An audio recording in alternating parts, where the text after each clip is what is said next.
I've seen the first volume of season 5 of Stranger Things. It is a hell of a re-entrance to this show again, because again it has been a few years. These kids have grown up, but now seeing this, how even the Wheelers family can get hit, it leads it up to that. And like, I really like Duffer Brothers. Like, man, oh man, what are you doing? What are you doing with us? Like, man, oh man, I think episode 3 might be my favorite of the volume thus far. It is.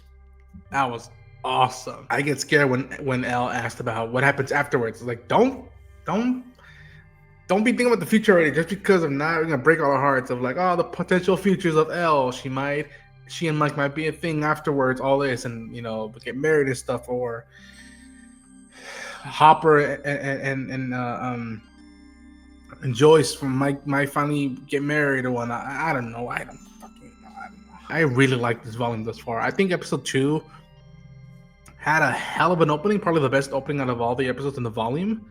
But it's a setup episode, and it was nice to see that Will got to talk to Robin about stuff. The notion that Will realized, okay, he's not alone. There's someone who kind of thinks the way he is, romantically and as a being and whatnot, but through the different lenses. And yeah, I don't know if Frank Darabont already directed an episode out of the first 3 that we've seen. I don't know. I haven't seen the credits yet, so I'm wondering which episode he directed. And because it's been a while since he's been in this big of a position. But yeah, man, Stranger Things is back. Hell of a good volume, in my opinion. Hell of a good volume. And the notion that nothing felt just there for the sake of it, like everything felt integral. There might be some jokes and whatnot, which again, it's almost character like Robin trying to be like, all right, moment, cool, whatnot. And it's very that Paul Rudd style, but I get it, because Robin, again, even she says it like, yo, I take stuff differently when out, but I'm here to help, and she is there to help, and I love her. And the fact that Dustin and Steve are like not on, they're in a bumpy road right now in their friendship. I almost consider it a brotherhood, in my opinion, older brother, little brother. Seeing oh my gosh, Will's brother,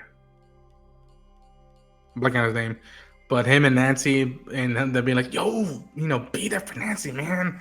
Yeah, and just again, Hop and Elle, dad and daughter thing. You're a punk ass, kid and whatnot. Smart ass punk. I just adore it. I adore it. Yeah, I'm trying not to give too many spoilers, because again, I haven't been watching all the trailers and all the clips. I just saw like the main teaser and the first trailer, which even then there's stuff I don't remember, and I kind of don't want to revisit those trailers while the show is going to be coming out, because it feels better to digest that way. And I mean, listen, this is the first volume that they're dropping it right before December starts, so I'm assuming they're going to give us some few weeks to like take in all this info and really like prepare us for Christmas to hit us with that second volume. And then God knows how the hell the finale is going to be on New Year's Eve. So we'll see. And the notion that Holly got taken around the same time as Will did those years prior, I find that very cool.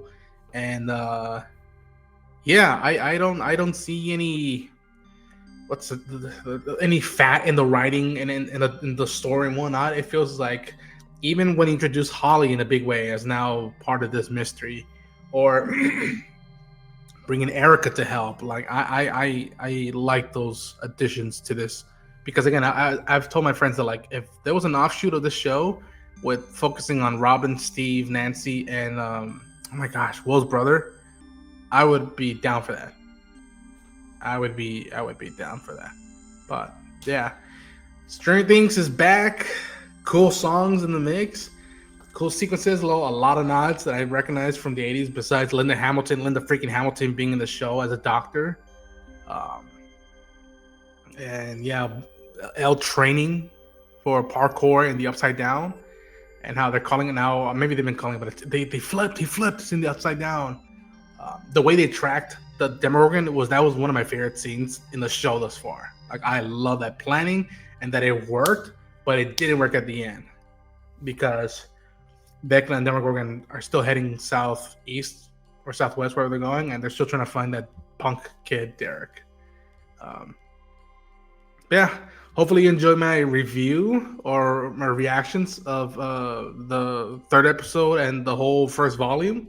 If you did, hit the like button, subscribe to the channel, share the enthusiasm, let people know, and we're gonna be running up the hill till Christmas, and then onwards till New Year's Eve until this show has come to an end. So I salute the cast. I very much salute the crew because that looked like a lot of money, a lot of time to do all that stuff. Long live the Hellfires Club. Ka-chow!